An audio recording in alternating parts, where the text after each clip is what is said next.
Om Sahana Vavatu Sahana Bhunaktu Sahaviryam Karvavahai Tejasvinavadhitam Astu Ma Vipishavahay.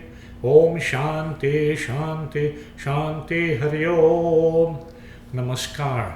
Welcome to Hinduism in Focus. Radha. Let us talk a little this morning on Radha. She is a name that purports another name for divine love.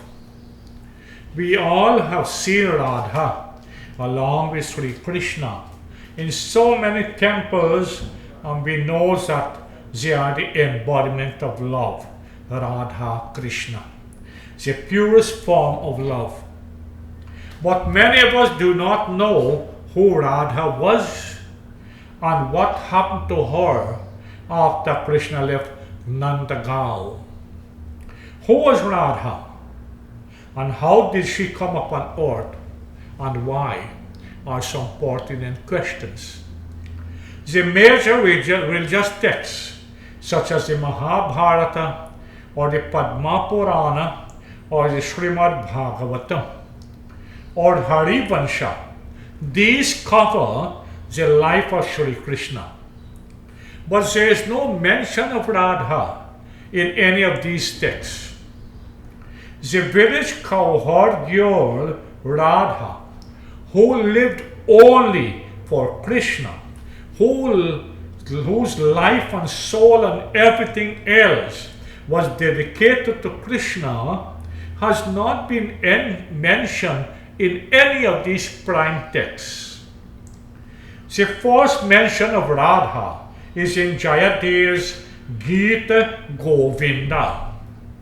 And when the sage Nimbarka started preaching about her, that is the first time her name was mentioned. But before this era, Radha was not worshipped with Krishna in any temple. Now the question is, why such an injustice with the prime consort of the Lord? The answer is unknown, and we probably would never know. But let us see what legend has to say about her. According to Brahma Vaivarta Purana, once in Goloka, that is, the world or loka of Krishna, where it is said he lives with all his gopis and Radha in Goloka, and all his bhaktas, Sudama, once, he being a friend of Sri Krishna, he went to meet Krishna. But Radha stopped him and barred him from meeting Bhagwan Krishna. Furious, Sudama was furious, and he put a curse upon her. What was that curse? That she would be forced to take birth upon earth, and she will have to bear the pain of separation from Sri Krishna in the same way that she had caused him pain by separating him from his beloved Lord and friend. Knowing all this, in due course of time, Lord Sri Krishna ordered Sri Radha to take birth upon earth. The story of Radha's birth is equally interesting. It was the month of Bhado Ashmi of Shukla Paksha, Anuradha Nakshatra, and the time was 12 noon when Radha appeared in this world. Radha was born to Vrishabhanu and his wife Kirti, the chief of the village of Barsana. It is said that one day Vrishabhanu was bathing in a river when he saw a lotus which had thousands of petals, and it looked like golden lotus in the light of the sun.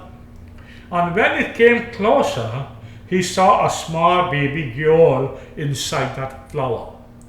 He wanted a baby girl, so he took her and brought her up as his own daughter. That is another legend of her coming. Some say that Radha, in the form of Vayu, the wind, entered the womb of Kirti and took birth in their home as an extremely beautiful daughter. And that place where she took birth is now the Garbhagriha, the Sanctum Sanctorum of a temple in Rawal. Barsana, a place where Vrishabhanu lived with his family after Radha's birth, is one of the most visited places on the land of Vraja. Barsana has become a synonym for Radharani. It is a place where she was brought up. Mention of Barsana and Radharani the name comes up. This is a place where the goddess of love, Radha, the prime and divine consort of the Lord of all the worlds, lived. Sri Krishna's and Radha's love bloomed on the land of Vrindavan, which is believed to be the heart of Radha. They performed many leelas there, but the time came when the course of Sudama started taking shape.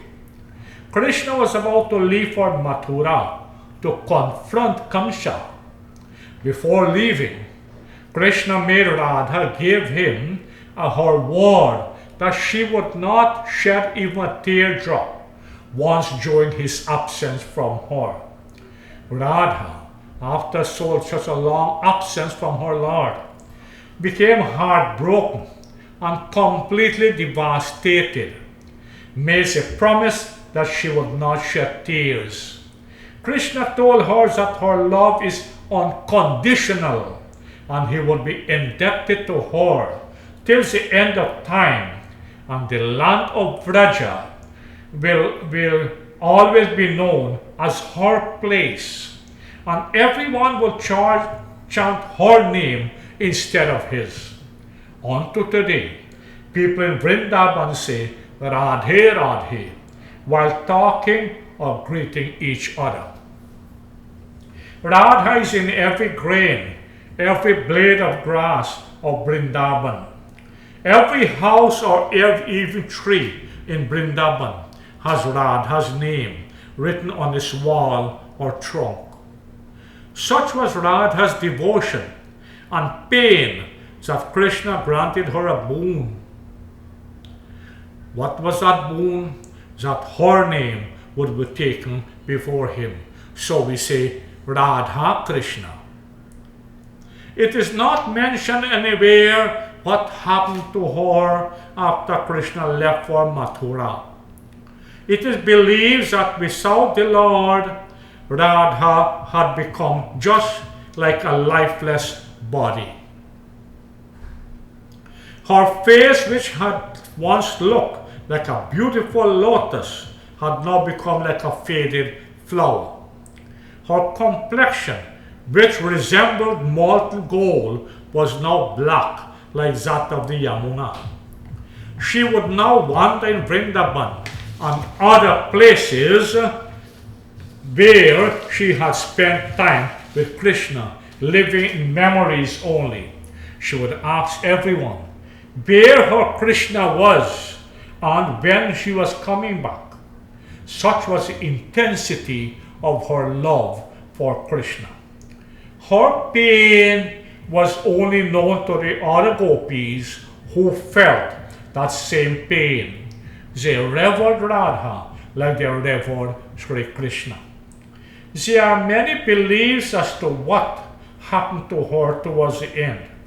One belief says that when Krishna was leaving the earth for Goloka, he summoned a divine aircraft which took all the inhabitants of Vrindavan and Radha to his divine abode. And another belief says that he played his flute for Radha, and Radha came in front of him immediately and then merged in his body forever, from where she had originally come. This appeared to be more plausible. He came one with the Lord. Radha and Krishna are one. Maybe there are many other beliefs that we do not know of. Radha once asked Krishna, "On Goloka, whom does he love the most?" And Krishna told her in a philosophical way that he is free from all such emotions of love and hate and so on, and so does not love anyone more or less. To this she asked about herself, to which Krishna smiled and said, and this is significant, "You and I are the same and we are inseparable. So how can I love myself?" In the same way, when she asked him, why didn't he marry her? He said, how could he marry her? Because love and marriage need two people, but they are one and the same. There is a story, however, of Radha Krishna's marriage. It is said that Radha and Krishna were married at a place called Bhandirvana, a few kilometers from Vrindavan. Lord Brahma acted as the high priest and also did Kanyadana, or Sri Radha. There are some stories of Radha and how she lived on this earth. We do not know why she never got mentioned in the Mahabharata or other texts, or but what she did for her love is something we can never forget till the end of time. Her sacrifice made her bigger than even Sri Krishna. She is inseparable from Krishna, and we all are indebted to her. Radha's pain is matchless. No one can worship or regard Sri Krishna without Radha. She got lost in the pages of history and mythology. Radha Krishna are one, based on the purest form of love. But the love and sacrifice of Radha are too big to be ignored or lost in history.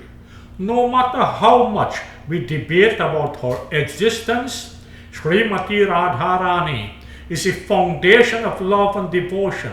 She is the epitome of devotion, sacrifice, and unconditional love.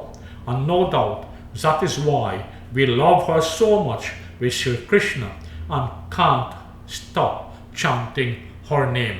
Radhe, Radhe, Radhe, Radhe.